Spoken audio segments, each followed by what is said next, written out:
من ماکس کاهنه هستم. داستان من داستان مردی است که در مرز علم و انسانیت زندگی کرد. به من اجازه دهید شما را به وین قرن 19 ببرم، جایی که مسیر زندگیم آغاز شد.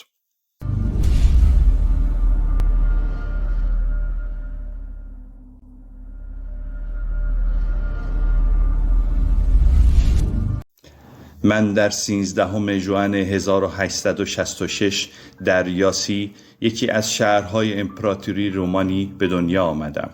خانواده یهودی با پدری که کارمند دولت و تاجری سخت کوش بود و مادری فداکار و برادر بزرگتری که به خاطر خدمات پزشکیش بخشی از افتخارات علم پزشکی آن دوران بود.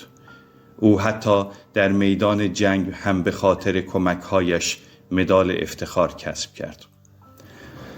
دوران تحصیلم را در مدرسه معروف متوسطه عمومی لیوپولدستاد گذراندم، همان جایی که بعدها به افتخار حضور زیگموند فروید به دبیرستان فروید نامگذاری شد. وین برای من فراتر از شهری برای تحصیل بود. در دانشگاه وین در دنیای پیچیده پزشکی غرق شده بودم. در سال 1889 دکترایم را گرفتم و وارد دنیای پژوهش و درمان شدم. اما نقطه عطف زندگی من آشنایی با فردی است که در آستانه تغییری بنیادی بود. او حتی باعث دگرگونی در زندگی من نیز شد. آن شخص زیگموند فروید بود. من و فروید در دهه 1880 هم دانشگاهی بودیم و در بیمارستان عمومی وین، جایی که بخش بیماری‌های عصبی زیر نظر فروید مدیریت می‌شد، همکار شدیم. آن روزها دنیای پزشکی در آستانه انقلابی بزرگ بود و من در قلب آن انقلاب قرار داشتم. دوستی من و فروید به خاطر علاقه‌های مشترکمان به پزشکی و روانشناسی بیشتر شد. در سال 1885 بعد از اینکه فروید جلد اول سخنرانی‌های ژان مارتین شارکو را ترجمه کرد، من به ترجمه جلد دوم سخنرانی‌ها و تکنگاری پیر ژانت در مورد برچسب روانی پرداختم و این گونه از فروید حمایت کردم. در طی سالهای 1895 تا 1896 با شرکت در سخنرانی‌های فروید در دانشگاه وین به تدریج وارد حلقه‌های نزدیک فروید شدم. من از معدود افرادی بودم که حاضر به گفتگو درباره نظریه‌های بحث برانگیز فروید می‌شدم. نظریاتی که در آن زمان چندان مورد پذیرش نبود، حتی در برخی محافل مورد تمسخر قرار می‌گرفت. مباحثی در مورد عمیق ترین لایه‌های ذهن که به فراموشی سپرده شده است و این خاطرات سرکوب شده می توانست ما را هدایت کند. اما من با تمام وجود از نظریه‌های فروید حمایت می کردم و به تبیین و تکمیل نظریه‌های فروید کمک می کردم و این دوستی برای فروید مهم بود. به این دلیل که او با انتقادهای زیادی از سوی جامعه پزشکی سنتی آن دوران مواجه بود. حمایت من اعتماد به نفس فروید را تقویت می کرد.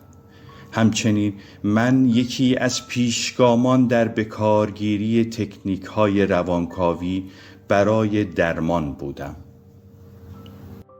از طرفی من استکل و آدلر را که از پزشکان همکارم بودند به فروید معرفی کردم. استکل یک پزشک جوان و جاه طلب با اشتیاق به کار در حیطه روانکاوی بود. و آدلر هم یک همکار بالقوه در روانکاوی محسوب می شد. دوستی ما با دریافت یک کارت پستال کوچک عمیق‌تر شد. فروید من، آدلر، استکل و رایتلر را به مطب خود در خیابان برگاس دعوت کرد، جایی که ایده های بزرگ متولد می شد. این دعوت عادی آغازگر جلسات چهارشنبه های روانشناختی شد که بعدها به انجمن روانکاوی تبدیل گشت و ما بنیانگذاران انجمن روانکاوی بودیم. اما زندگی من تنها محدود به روانکاوی نبود. من یک پزشک بودم متخصص در الکتروتراپی، شاخه‌ای از پزشکی که در آن زمان برای درمان بیماری‌های عصبی استفاده می‌شد. در سال 1901 مؤسسه‌ای برای درمان‌های فیزیکی تأسیس کردم و تلاش کردم با استفاده از اشعه ایکس، حمام‌های برقی و ماساژهای ارتعاشی به بیمارانم کمک کنم. با وجود این ارتباط عمیق کاری، اختلاف نظرهای من با فروید آرام آرام فاصله زیادی بین ما به وجود آورد. من معتقد بودم که غلبه تمایلات جنسی در نظریه‌های فروید برای فرهنگ زیان‌آور است. از طرفی نمی توانستم تندی رفتار فروید با دیگر همکاران را تحمل کنم. این اختلافات باعث شد از جلسات انجمن روانکاوی فاصله بگیرم. اگرچه من در بحث‌های اولیه روانکاوی شرکت داشتم، اما در مقایسه با دیگران بیشتر شخصیتی حاشیه‌ای بودم، زیرا پیشینه‌ام در پزشکی باعث می‌شد که بیشتر مشارکتم به جای نظریه پردازی جنبه پزشکی داشته باشد و آخرین حضورم در انجمن روانکاوی وین در سال 1909 بود. زندگی من با افتخارات و چالش‌های فراوان همراه بود، اما جنگ جهانی اول همه چیز را تغییر داد. در این دوران از دانش خود برای درمان بیماران جنگی استفاده کردم، ولی روحیه افسرده و فشارهای زندگی شخصیم مرا به جایی رساند که دیگر توان ادامه دادن نداشتم و در 11 ژانویه 1923 در سن 56 سالگی به زندگی خود پایان دادم.